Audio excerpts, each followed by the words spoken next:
আসসালামু আলাইকুম। এখন কথা বলবো স্পন্সরশিপ লাইসেন্স নিয়ে।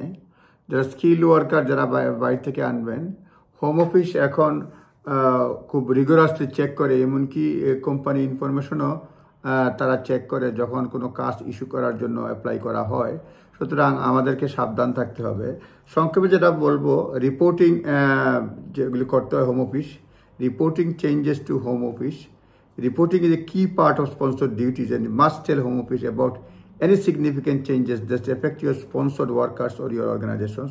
Any significant change যদি হয় মাস্ট জানাতে হবে। যেগুলি জানাতে হবে তাদের মধ্যে রয়েছে change of address, change to কি personal, or if you are convicted of a relevant offense, or change your organization structure such as more branches or sites or new linked entities in the UK, কিংবা overseas if you are global business mobility route যদি হয়ে থাকে, কিংবা if your organization is subject to merger, takeover or similar change, এগুলি জানাতে হবে। most changes, অতিরিক্ত change report করতে হবে via online sponsorship management system. Sponsorship management সিস্টেমে ইন লিমিটেড কেস, কিছু কিছু লিমিটেড কেসে মানে যেটা হচ্ছে গিয়ে আপনার SMS সিস্টেমে আপনাকে এগুলি জানাবেন। আর limited cases you will need to complete a sponsor change of circumstances form.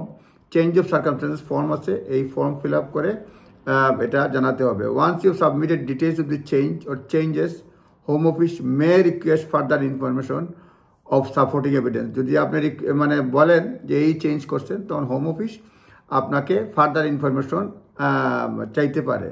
You can find guidance how to request or make changes in SMS manual 2.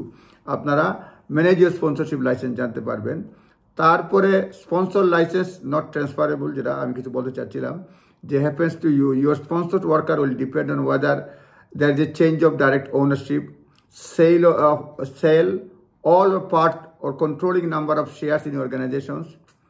মানে যেটা বলা হচ্ছে যে you will need to take action if your organisation is involve in change of ownership, merger, take over, demerger ও similar changes যদি হয়, এগুলি action নিতে হবে। স্পন্সর লাইসেন্স বলা হচ্ছে নট ট্রান্সফারেবল।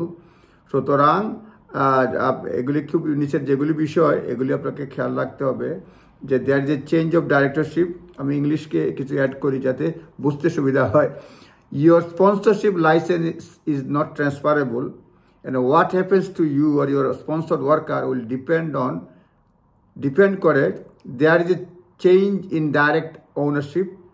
You sell, আপনি যদি সেল করেন পার্ট অথবা ফুল মানে কোম্পানির ownership, controlling number of share মানে শেয়ার যদি বেচাকেনা করেন, you are partly wholly taken over the another organisation, যদি অ্যানাদার অর্গানাইজেশন টেক ওভার করে, you are splitting out from new organisation থেকে স্প্লিট আউট করেন, your level 1 user must report any of the above changes via SMS account in 20 working days.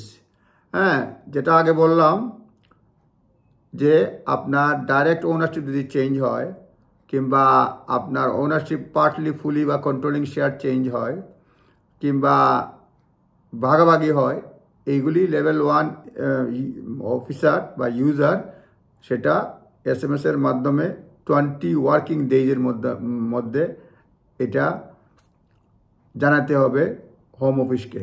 সুতরাং আরও অনেকগুলো বিষয় আছে, আমি অন্যান্য বিষয়ে অন্যান্য আইটেম অন্য একটা ভিডিওতে বলবো। এগুলি জাস্ট গাইডেন্স। অবশ্যই নিজস্ব লয়ারের পরামর্শ নেবেন, নিজে কনসাল্ট করবেন, তারপর করবেন, কারণ আমার ইনফরমেশনগুলো শুধুমাত্র একটা দিক নির্দেশনা মাত্র। ভালো থাকবেন। আসসালামু আলাইকুম।